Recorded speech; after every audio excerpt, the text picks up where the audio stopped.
হঠাৎ এখন ডাকলে? বাড়িতে সব ঠিকঠাক আছে তো? আমার বাড়ি থেকে আমার জন্য ছেলে দেখছে, তেমন কোনো ভালো সম্বন্ধ পেলেই আমার বিয়ে দিয়ে দেবে। তোমার তো গ্রাজুয়েশন কমপ্লিট, এবার তোমাকে বিয়ে করতে পারবা?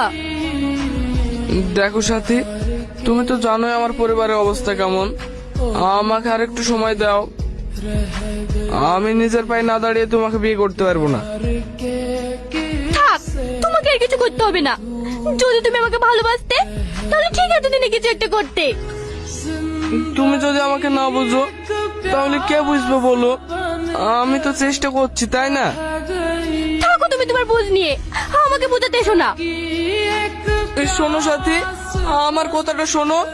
সাথী, সত্যি করে বলো তো, তোমার এখন ফিরতে দেরি হয় কেন? আমি এখন অফিসে পার্ট টাইম করি। এই বয়সে তোমার পার্ট টাইম করার কি দরকার বলো তো? পার্ট টাইম তো করতেই হবে, সংসারের জিনিসের যা দাম বাড়ছে, আর রোহনের তো হাত খরচা লাগে। আর কতদিন হাত খরচ দিবা বলো তো? ওরও তো কিছু একটা করার দরকার। না দি কি করবো বলো?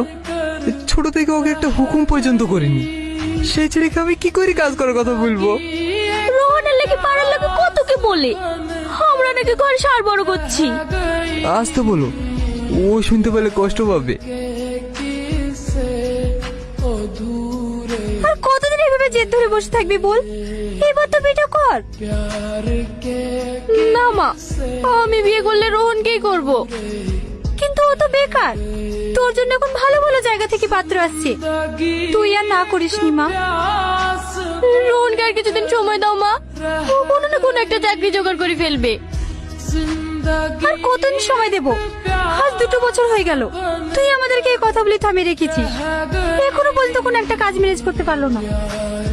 তুমি একটু আব্বাকে বলো না, আমি কিছুদিন পরে বিয়ে করব।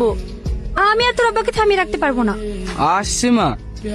সাবধানে যাবি। দোয়া করো মা, আমার জন্য এই চাকরিটা হয়ে যায়।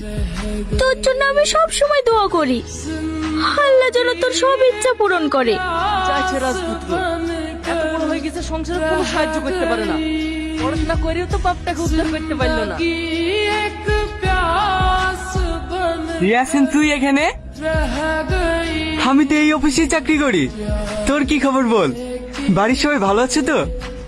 হ্যাঁ, সবাই ভালো আছে। আমি বাদ দিই। কেন, তোর আবার কি হলো? বিয়ে শাদী করছিস নাকি?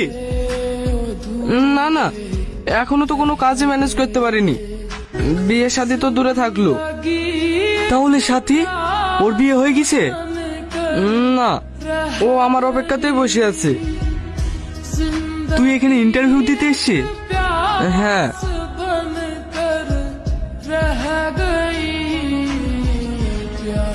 তুই অন্য কোথাও গিয়ে ইন্টারভিউ দিগা, এখানে কাজ করতে হবে না। কেন রে? এখানে ইন্টারভিউ দেওয়ার পরে তোর সাথে অনেক টাকা চাইবে, আর টাকা দেওয়া হয়ে গেলে চাকরি আজ দেবো কাল দেবো করে ঘুরাবে, চাকরিতে না নিতেও পারে। তুই আমার কাছের বন্ধু বলেই তোকে বললাম, কথাটা জানে কাউকে বলিসনি। তোকে অনেক অনেক ধন্যবাদ ভাই। এতে ধন্যবাদ দেওয়ার কি আছে?